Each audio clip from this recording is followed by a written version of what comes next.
आज हम बात करेंगे स्वास्तिक को डिकोड करके कैसे जाने के इनमें 4 प्रकार की जो मुक्तियां हैं वो कौन कौन सी हैं।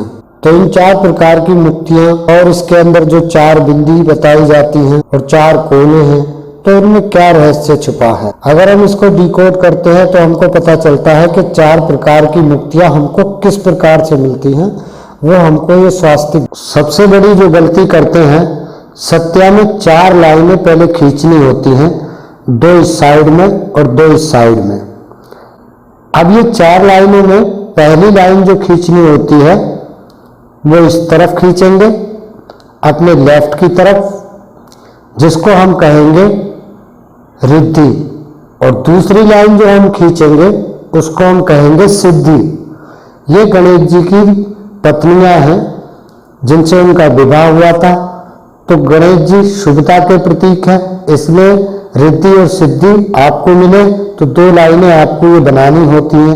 फिर एक लाइन आपको अंदर की तरफ यहाँ बनानी होती है जिसको कहते हैं शुभ।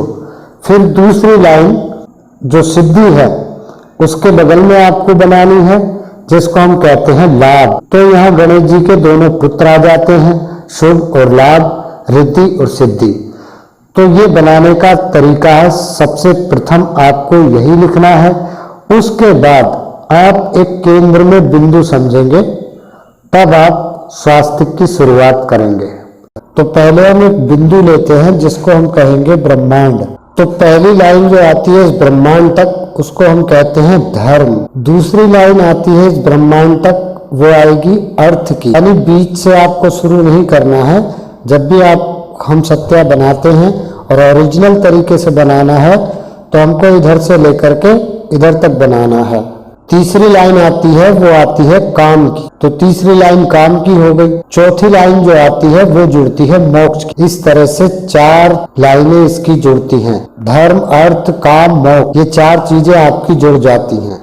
फिर जो इनके कोने जुड़ते हैं, तो पहली जो मुक्ति जुड़ती है वो है सायुज्य। दूसरी जो अर्थ से मुक्ति जुड़ेगी वो होगी सालोक्य। पहली जो मुक्ति जुड़ती है धर्म से उसे कहते हैं सायुज्य, और दूसरी जो मुक्ति जुड़ेगी आपकी अर्थ से उसे कहेंगे सालोक्य, और तीसरी मुक्ति जो आपकी जुड़ती है काम से उसे कहेंगे सौरभ्य। चौथी मुक्ति आती है वो हमारी मोक्ष की लाइन से जुड़ती है जिसको कहते हैं समीप्य। तो ये 4 मुक्तियां इससे जुड़ती है इस तरह से।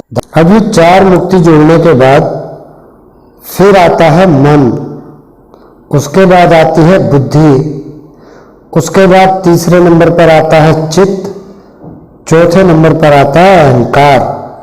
तब ये 4 चीजें इसमें जुड़ती हैं। फिर इसके अंदर लगती हैं 4 बिंदी। पहली बिंदी है प्रेम की, दूसरी बिंदी है श्रद्धा की, तीसरी बिंदी विश्वास की है, और चौथी बिंदी जो है समर्पण की है। तब जाकर के ये संपूर्ण स्वास्तिक बनता है।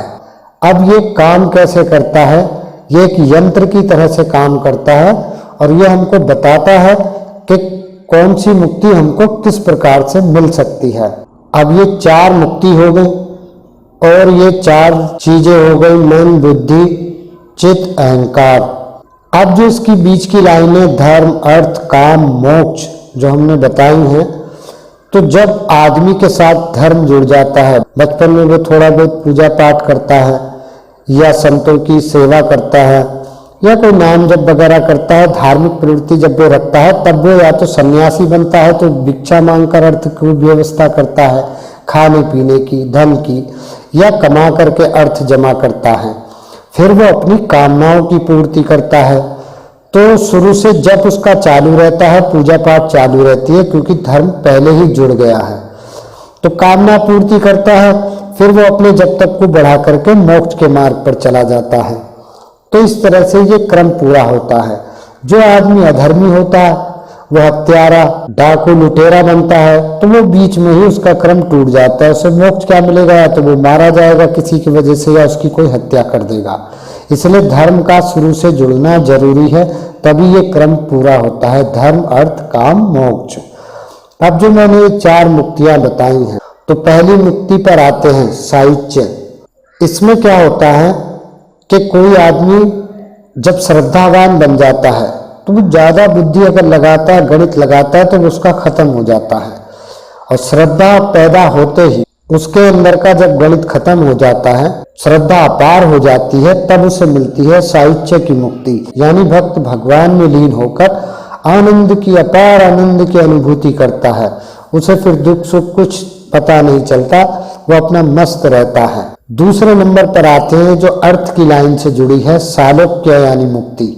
यहीं पर हम देखते हैं विश्वास और चित्त। तो चित्त और विश्वास यानी जब आदमी विश्वास कर लेता है पूर्ण रूप से कि परमपिता परमेश्वर है, तो उसका जो चलायमान चित्त है, जो चंचल हृदय है, वो उसका शांत हो जाता है। और जब उसका वो चंचल हृदय शांत हो जाता है तो सालोक्य की मुक्ति उसे प्राप्त होती है। यानी जीव भगवान के साथ उन्हीं के लोक में वास करता है, उन्हीं की आराधना करता है। कहते हैं ना कि वो तो गोलोक चला गया, वो जो है अपना शिवलोक चला गया, वो ब्रह्मलोक चला गया। तो ऐसे भक्त जो हैं वो सालोक्य की मुक्ति प्राप्त करते हैं। अब हम आगे आएंगे काम के साथ कौन सी मुक्ति जुड़ी है? सारोप्य की मुक्ति। इसमें बिंदी है समर्पण की और कोना है अहंकार का। तो जब आदमी समर्पण कर देता है तो वो कितना भी अहंकारी हो तो उसका अहंकार शांत हो जाता है। और जब अहंकार शांत हो जाता है, वो समर्पित हो जाता है ईश्वर के प्रति पूरी तरीके से, तब ही उसको ये मुक्ति मिलती है स्वरूप्य की। जब ये उसको मिलेगी सारूप्य की मुक्ति, तो भगवान की दृष्टि उसके हर सुख दुख पर रहती है, हर अनुभूतियों पर रहती है, हर इच्छाओं पर रहती है, और भगवान उसकी हर चीज जीते जी पूरी करते रहते हैं। अब हम अगला क्रम आते हैं मोक्ष। मोक्ष से मुक्ति जुड़ी है सामीप्य की। इसमें क्या होता है, जो ऊपर डंडी दी है हमने, यह है मन, और बिंदी है प्रेम की। यानी जब आदमी प्रेम में पड़ जाता है और उसका सच्चा प्रेम होता है, तो फिर वो अपना मन ज्यादा नहीं लगाता है, उसके मन को कोई डिगा नहीं सकता। जैसे कि मीरा ने जब कृष्ण को अपना लिया, तब उसका मन शांत हो गया। कितना ही लोगों ने उसे कुछ कहा, कितना ही कुछ बोला, लेकिन वो अपने प्रेम में लगी रही, इसलिए उनको मुक्ति मिली सामीप्य की। यानी जीव भगवान में ऐसा रहता है, उसके सानिध्य में इतना खो जाता है कि वो अपनी हर कामनाओं का भोग भगवान के सानिध्य में रह करके कर लेता है।